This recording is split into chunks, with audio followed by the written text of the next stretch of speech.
Success Podcast. You hear it heard first. I cannot lose. I'm a winner. Got money on me now, make them talk to me different. Was blind before with nines like they all got no vision. And wanna be my friend now, but How's it going, guys? And welcome back to the Hear Success Podcast. I'm your host, Ri'keam. Man, I am here with Ri'keam, and I'm glad to be here. My name is Pastor John R.Adolph. Today, we want to talk a little bit about being a winner and why winners continue to win. Okay, Pastor, go ahead and talk a little bit about winners and what you put in place so you can win majority of the time. Let me just say this. You will notice that in both secular and sacred circles, that people who win make it a habit. Every blue moon, people who are not used to winning just come from the bottom, like of the ash pit, like a phoenix that rises.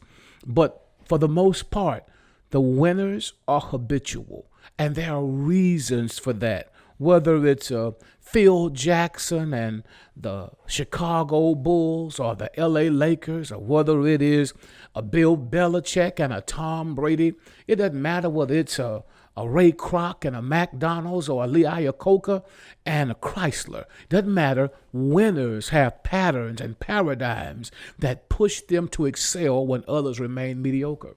And it's crazy that you mentioned Phil Jackson and the Chicago Bulls, because what drove me to this topic is Michael Jordan and his winning mentality.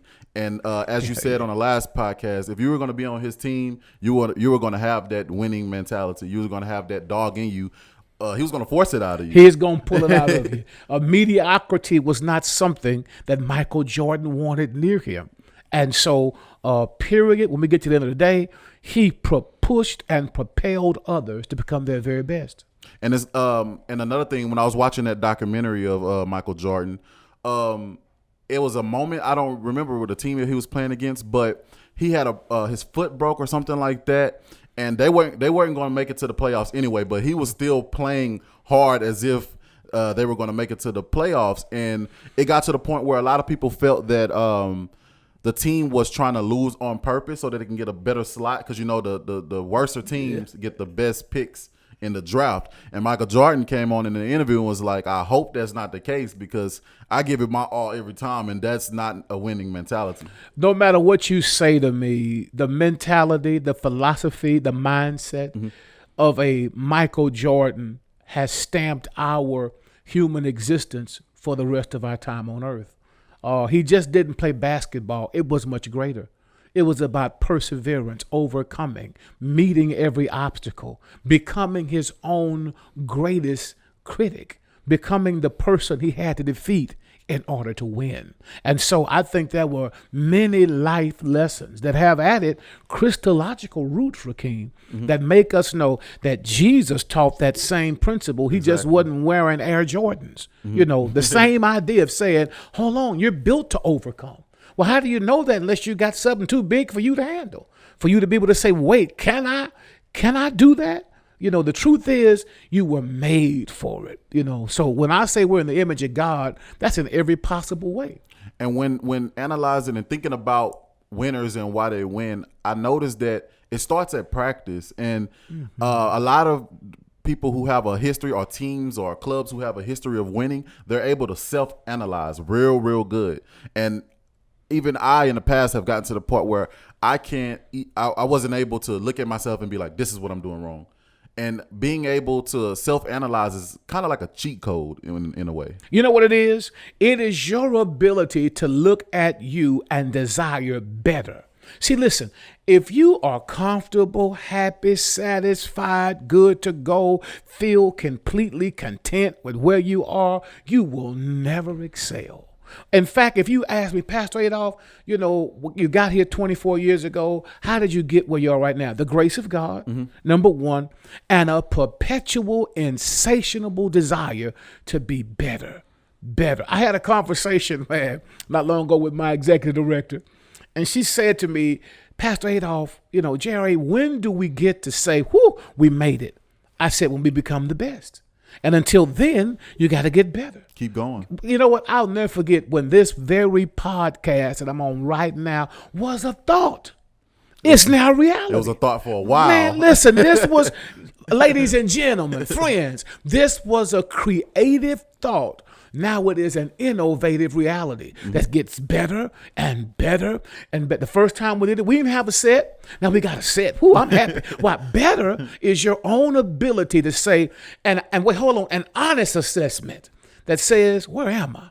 And is that the best I can produce? Is that the best I can give God? Is that the best foot I have forward? If it's not the best, then why settle for anything less? Period. End of story.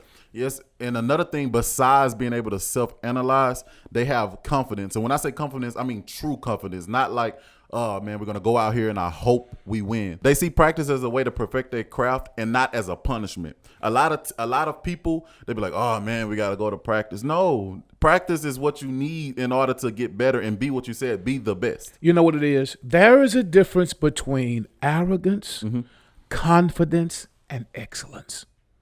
Okay, wait, just let that sit for a minute. Arrogance. That's where you really think too much of yourself. Like too cocky. Man, listen to me. Arrogance comes right before the fall. Pride is where you look at you and say, look at, I'm all of this. And what people are beneath me. If you ask Mike Tyson, who is one of the greatest boxers time has ever seen, what arrogance will do, he will tell you, James Buster Douglas will drop me when I never thought that was going to be possible. Wait, there's a difference between arrogance, confidence, and excellence. Excellence says, this is the best me I can be. You see, the real truth of the matter is winners and people who are victorious see practice not as a punishment, but an entrustment to become excellent. I want to get better at what I am doing. Hold on and wait. Here is how you know when you have it. This one you know. You don't become jealous or envious or angry at others who do it well. You look at them and say, I'm going to do that. And then you learn from them. Like you said, you don't envy them. You actually be like, man, why didn't I think of that? Yes, okay, how can I sir. put a little bit of his game into mine? That's like people who are looking up to Jordan at the time, who were looking up to Jordan. A lot of them, they didn't say, man, I don't like him because he's too good. No, take some of his game and tweak it and make it your own and see the things that he's doing well. You know, I'll never forget, man, the day I watched Allen Iverson cross over Michael Jordan and make him fall. Man. Wait, hold on, Doc. This is the centros of exactly what you just said. Wait, Allen Iverson is a kid playing basketball, but he's watching Mike. He's practicing Mike, even when Mike is trying to beat whoever, the Boston Celtics or whatever. Allen Iverson is a student playing quarterback and basketball, a little bit of baseball, but he's just watching. Man, for that person who watches, listens, and learns, who perfects it, there will come a day where God opens a platform for you to do exactly that. Man, Allen Iverson crossed Mike so cold. I saw it. I mean, it's historic. Hey, wait, if y'all haven't seen it, just YouTube it. Allen Iverson crosses Michael Jordan. It was such a smooth. Well, it left Michael Jordan sitting on the posterior end of his biological anatomy. And though I have no record of Allen Iverson ever winning a championship, he did do at least one thing. His gift, his talent, his ability, and his going to practice and working hard got him to face off against one of the world's best and did well. And let's talk about being the best and wanting to be the best so bad. You know, I just recently learned that I don't know if you ever seen Space Jam. Yes. You saw Space Jam with Michael Jordan. They worked on it's completed now. Space Jam 2. I did not know that. With LeBron James. LeBron James, he actually was filming every day for 12 hours, and they even put a basketball court at the studio. So he started filming at 7 a.m. every single day, but he woke up at about 4:30 every morning to practice basketball. Not only that, LeBron James spends $1.5 million a year on just his body alone, keeping his body in shape. Because a lot of people wonder why LeBron James, he's 35? Yes. And he's still playing basketball like he's 25. Like he's a Greek god. That's right. And that's it's crazy. And it's like he's aging backwards. But I was watching an interview and a video yesterday. He spends $1.5 million on his physical health. Like getting into chambers and hiring the best trainers, the best chefs to travel with him. And it's just crazy. His work ethic is crazy because think about it. Filming Space Jam 2 and still training all those hours. That's just... You know what? Excellence, man, in my heart is an inward will to hustle. Hustlers, man, and this is hustlers in every... Listen, you can put this in any category. I think a hustler is a person who says, this is where I am, but I don't have to settle for being here. And instead of me settling, I have made up my mind I want more. And I'm finna get it. Hold on, I ain't got time to be riding with the police looking down my throat. I want to be able to pull up to a stop sign and say, officer, how are you? But I know in my heart the drive that I have. It's funny, man, because I think it's contagious because you're starting to do it. You're like, yo, we don't sleep. Listen, I'm just telling you, my staff may rest for enough time and say, okay, what's next? But the truth is, there is a hustler mentality. My daddy had it. We barely ever... Like, I'm waiting on the next thing for you to put in the message. Right. Like, wait, okay, we need this right here. Boom, okay, we're going to get it because it's what we do. And hold on, I want to say this, man. Ri'keam, I wasn't born like this. Okay. It's a learned behavior. But the thing about it is, I'm thankful for that because this year alone, I've improved so much as far as not procrastinating as much. And it's due to the fact that your push, man, Brooklyn Williams' push, which is your executive director, the push to keep going forward every day because you guys always push us because I'm not gonna lie, we were getting into a routine to where we were just doing just enough, but our just enough was so good that we stayed there because it was too good. It was like, man, we fired. Yes, and look at what I did. Then you was like, these guys can do way better. Oh, man. It's like having a championship team. Because they do excellent too fast. So the word I made up last podcast, excellenter. Yes, sir. Yes, Let me push that out of them. Yes, sir. And that's what you continue to do. The bottom line to it is this. The potential to do is only as good as the person who can pull it from you. Ooh. It's like writing that doc. Say that again. The potential to do is only as good as the person who can pull it out of you. Wait, that's what makes a great coach a great coach, a great teacher a great teacher, a great mother. Man, I have mothers around our church who are single parent mothers. Dude, these women have excellent children. I mean, just like Gates scholars and, scholastically inclined kids. Don't let anybody tell you a single mother can't do it. I'm a living witness. I watch it. And it's about people that push proof. I had a mother who, when her siblings were around 14, 13, it was me and my sister. And then my mom's mother died. She took in her kids. Wow. And then she was able to take care of all of us. I was the only guy in the house. And it was my sister, my mom's two sisters, and her. Wow. That was it. And she raised her siblings, me, and my sister. Good Lord. At the same time. So don't tell me, like he said, don't tell me, man. A woman can't do it. It takes a person who will look at you and say, that's good, but we can do this next. Hold on, that's nice. What's next? In fact, I will tell you this. Excellence is the thing that makes you walk the lonely journey. Your hustle, your drive to succeed will make you have to pick new friends, Ri'keam. It will make people say, oh, now you're acting like that. Hold on. That's so true. I'm just tired of that. I don't want that no more. So I have my eyes and my heart set on something greater. And with faith in God, I plan to achieve it. So it makes you have to say, wait, this is what happened to me, Ri'keam. So this is when it really happened. Okay, one, my dad is from Melville, Louisiana, country man, 6th grade education, but he had hustle.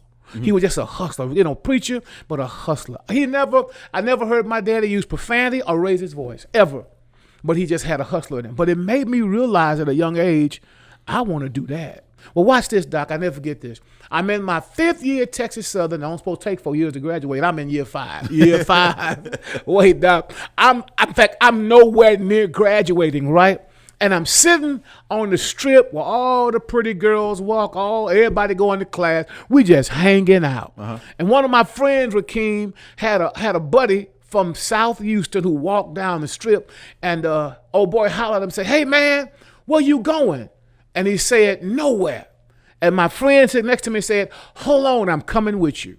It was at that moment I decided I'm not going nowhere with nobody. If you headed nowhere, do not expect me to ride. Me neither. Wait, I ain't riding. I don't want to go. Wait, I've been nowhere. I'm trying to get to a place called somewhere. And so if you're not headed there, then peace. It is just the inward propelling push that says, God made me with this potential. Man, I was watching a documentary with Queen Latifah in it. And I did not know that she was a hip hop artist, a poet, a music writer, an actress. And wait, Doc, here's what she said. Wait, she had Ice Cube on the set, Dre on the set. It was just a bunch of folk that's now in the middle of their lives who grew up in the hood. Straight hardcore. And they were just talking about how it took them years to realize that what was in them was greater than they had imagined. And exposure to new people headed new directions, who desired new things. Man, I would say this to anybody who's watching. If you want to see what your life is really like, analyze your 5 best friends. What's sitting around you will define you. And if you're, hold on, some people prefer friendship over success and progress. That's you. But at some point, you ought to say, God, I want what's greater. My heart, man, listen, I'm sick of losing. I want to win. In fact, I'm programmed to win. It's just me holding me back. That's what I have to say about that. What are some good winning habits that you have to instill in your life in order to be a winner? Off the top of the head, just top of my head. Number 1 is a solid work ethic. Number 2 would be a will to go on. It's what the Bible calls courage. Courage is the thing that makes you fight when you don't want to anymore. Competency means a lot. What do you know? Y'all, Ri'keam is here with my laptop making it do stuff that I can't make it do. I'm looking at all these lines on this. I don't know what I'm watching, but it's my laptop. But he has a set of skills and competencies that literally promote that. Hold on. If you do hair, then doggone it, do hair. Learn how to do it well. Wait, can you cut? Then cut. If you draw, then draw. Can you write? Then write. What do you do? So when you get through with this, hear this. I think that your desire to work hard, your company you keep, your idea of competency, what do you know? Hold on. And then if you don't know, then that's where school comes in. I want to develop a skill set. Okay, you can't afford school? Go to YouTube, watch a video, do something. When you get through, I believe that there are sets of things that says this is what I do, and I plan to do it extremely well. And I'm going to say something that a lot of people might not want to hear. When you're on your way to greatness and you're on your way to the top, you have to be patient. And also, maybe say you're trying to be a professional basketball player, but you've never played in high school, or you never played a real game. Maybe you don't need to talk to LeBron James. Right. You know what I'm saying? Right. Maybe you need to go to the Boys and Girls Club, get on a team, and build your way up. You want to be a preacher, and you've never spoke, or you never even started studying about. Maybe you don't need to talk to Pastor Adolph. Right, start right. You're not. You know what I'm saying? You don't just get to skip up. Not saying that Pastor Adolph is higher than you in life, or but do the groundwork. It's not right for you to go to a LeBron James or a Pastor Adolph and you haven't done nothing. So you expect Pastor Adolph to just magically, you're a preacher. How? You know what? Here's the deal. There will be people who want what you've achieved, but they won't spend the time it takes to achieve it. There is no microwave 6-minute method to achievement. It is toil. It is pain. It is agony. It's disappointment. It took me and Michael, we was doing video, it took us so long to even just meet you. It was just crazy because we was just going through trial after trial after trial. And we was just like, man, around the time that we met you, we was on the verge of like giving up because we had been in it for a couple of years, and we doing everything right. We trying to do business. And it was just, and then all of a sudden, I'm so thankful. Wait, they say they met me. God sent them to me. When I tell you, man, I'm blessed to have them. So wait, here's what I say to people who are just watching. Number 1, this is providential. You're supposed to see this. If you could fit that into your mind, God pushed this on him. He contacted me. He said, hey, Pastor, you on for the podcast. He airs this at a certain time. And just so happened, you're watching. It is because this moment ain't even about us. It ain't about the podcast. It's about your future. It's about you and what God has planned for your tomorrow and your next year and your next year. Just look at it this way. God could have ended your life this morning. You don't have to be sick to die. I did a funeral just Saturday of a young man, 40 years old. He just didn't wake up. When you get through, listen to me. When it's over, it's over. But here is the blessing for you who are watching this podcast. God didn't close your book. He turned your page. So what are you going to write? What's the next chapter? If you're satisfied with the other chapters, then you good. But if you're not, it's time to write a new one. It's time to paint a new picture, write a new chapter, do some new things. Hold on. This does not come without failure and mess-ups, mishaps, struggles. I get so sick of people, man, who want to be able to do it and just think it just comes with ease. Man, there is not a day I wake up and I say, whoo, I got it together. I'm always a mess the whole time. But my mess is in the right hands. Even when you got it together, you don't. You do not. you do not, man. Something new gonna pop. Because I would watch you and you be like, when you be talking to Brooklyn, you be like, okay, I got this at 6, this at 2, this at 6. I'm like, so when do you eat? And then when do you sleep?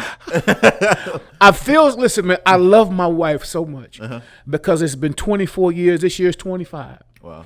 I wake up in the morning. Sometimes her hand will be on my forehead, Ri'keam. She be praying for me. I'm like, thank you, babe, And then after that, it's just off to the races. Now, wait, I will say that the pandemic has kept me home. Man, this has been wonderful actually for me because I'm an airport person. If I'm home, it's only for a minute. But right now, this has afforded me the privilege of working from home and be relevant, meaningful, efficient, and effective. So it's actually a blessing. It's been a blessing. I have no gripes about it. A lot of times people fail to hold themselves accountable. So let's talk about a little bit about holding yourself accountable for your mistakes. Here's the deal. There are no perfect people. At all. There are no perfect platforms. So let's go ahead and acknowledge the fact that all are flawed. But you are not your failure. You're not your flaw, which gives you the liberty of choosing personal progress over past flaws. Exactly. So the way accountability happens is where you hold you accountable. And if you're smart, you get others who really care about you. And that's something that I learned as well. A great way to make sure you're being held accountable by others. You don't have to go around telling everybody your goals, but tell somebody. That way, say you decided to go to school to be a chef and you told your brother. That way, next time you see him, he can be like, did you start the process? Did you do your FAFSA? Did you do this and that? Somebody's holding you accountable so you won't forget mentally. Let me say this to you, too. One of the greater parts of accountability is people who've achieved themselves. It is hard to tell somebody about flight school who doesn't walk or doesn't drive or who's afraid of achieving that. Because they'll look at you and say, that's stupid. It's impossible. So you do want to be near people who can hold you accountable, but just not any people. You have to be careful who you share what's on your heart with, because everybody is not happy about your success. At all. That's family and friends. So what I'm telling you is people who succeed in terms of accountability often walk lonely, man. One of the greatest characteristics is loneliness. I'm just by myself. But when you really get ready to make it and you say, I'm going to make a move on this, then accountability keeps us honest. It keeps us transparent. It keeps us always being able to confront errors and issues that will hold us back and eliminate progress. You have to have that. And by holding yourself accountable, sometimes you got to punish yourself. Oh, you got man. to give yourself more hours in practice or not have something or go places that you want to go. Like if you're in college studying and you didn't do good on a test, maybe you can't go to that frat party. You know, I used to watch Kevin Garnett all the time, especially when he played for the Boston Celtics. Just being near him was a trip. Being near Kendrick Perkins was my blessing. I consider him a friend and a brother. I just love him. really. He has just to watch who God has made him has blessed me. But when he played for the Celtics, I often went to games. And I'll never forget, I asked Kendrick one day, I said, man, what is that band on Kevin Garnett's arm? You know, he wears them like I do, but he would sometimes just snatch it and pop himself. Whack. I'm like, what in the world? And he said to me, that was his way of punishing himself for not doing what he knew he should have done. Wow. I thought, so when you get through, discipline, right? I was in the middle of a game, whop. I'm like, what is he doing? You know, what is that? You know, what is that? But that's what he told me. And so when you get through with that, self-discipline, man, it's not. Hold on, y'all. We're not talking about self-mutilation. We're just talking about issues of self-discipline. If you're gonna reward yourself, then at what point do you say, this is my punishment? And I used to be a person that's not big on like decorations and things like that. But when you go into a place where there's a winning mentality and they have a winning atmosphere. Yes, So sir. like if you go to the Patriots field, you're going to see we won this championship, that championship. You got to create a winning environment in order to breed winners. It's not just that. It is that. Wait, there are 4 elements, guys. Okay. Number 1, there is the attitude of a winner, the mental perception that says we can. That alone is so important. Prairie View A&M University is the longest losing streak football team in NCAA history. Did you hear what I said? But in the locker room of the PV Panthers, when you walk out to the field, they read it for 3 consecutive years. We are victorious. They lost every game until that became a reality. My issue is simply this. If you simply say it, at some point you're going to see it. So it's impossible to speak defeat and live in victory. Number 2, it's not just your attitude, it's the atmosphere. Who are you around? Where? Are you around negative people always talking about the past? Remember that time I don't want to talk about that, right? I appreciate that. I know who you are. Wait, listen, when you get through, it's okay to know who I am, but that's what I was. And that goes into one of my points. You have to have short-term memory. Yes, sir. Running backs, they have to have short-term memory. If they you run, fumble they get hit. one, right. I gotta get up. Right, I gotta get hit. You can't worry about the last play. You fumble, okay, that was last time. This time we have to make it. Man, I'll never forget this. Texas Southern, my school, my alma mater, was playing Grambling. And, man, my best friend, man, Leonard Moon, dropped a pass in the end zone. Even to this day, people will tease Moon. That's been 25 years ago, 30, that he dropped it. But here was the blessing to me. His coach had a short-term memory. He threw him the ball again on the next play. And when I would ask, well, why did he throw it again? And he said, because that play was over. The next play is what counted. Wow. So, I mean, when you get through, man, there will be pitfalls. There will be failures. There will be setbacks. When you get to the end of the day, it's not about what was. It's about what's to come. And also, last but not least, we have to talk about something that's behind the scenes and no one ever gets to see these people. But the Patriots have a group of recruiters. Yes. And how important is it to recruit the right people for your team? Listen to me. No one gets where you're going to get to by yourself. There are 2 responsibilities. One is to the people who help you, and the other is to people that you're going to help. Period. In the story.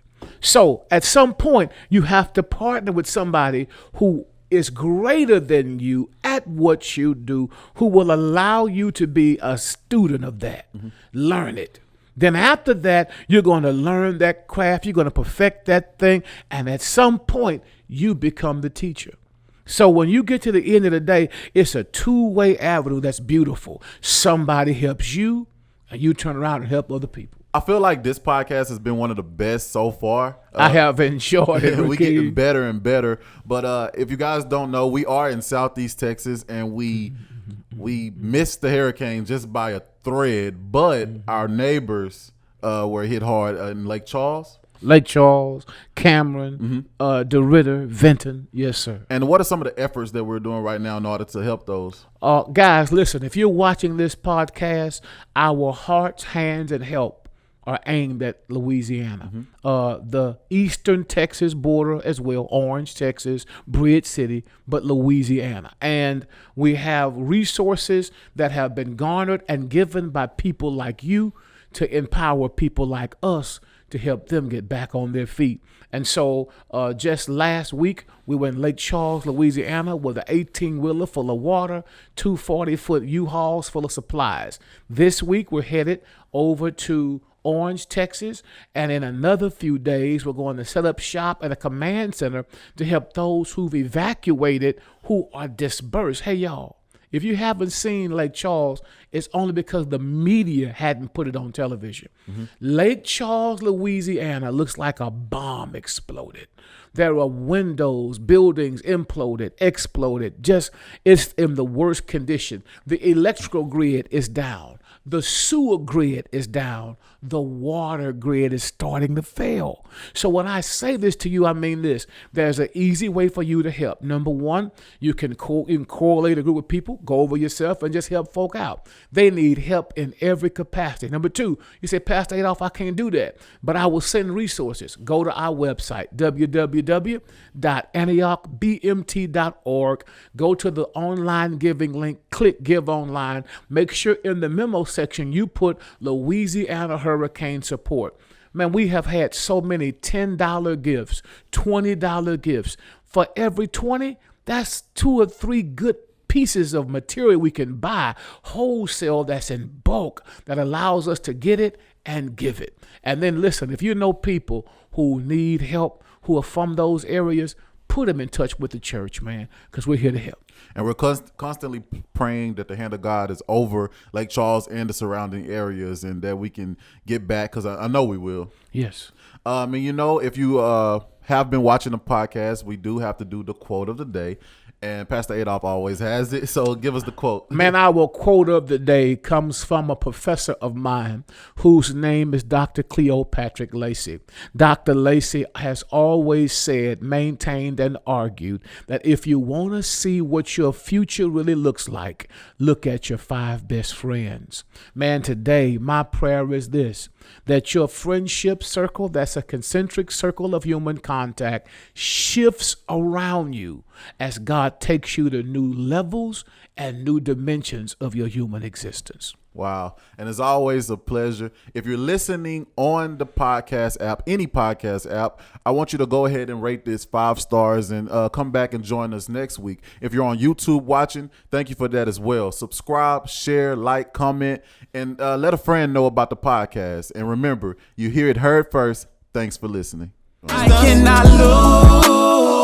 I'm a winner. Got money on me now, make them talk to me different. Was blind before with nines, like they all got no vision. And wanna be my friend now, but I gotta keep my distance. I cannot lose ever. I feel like the GOAT now, but I ain't on no form.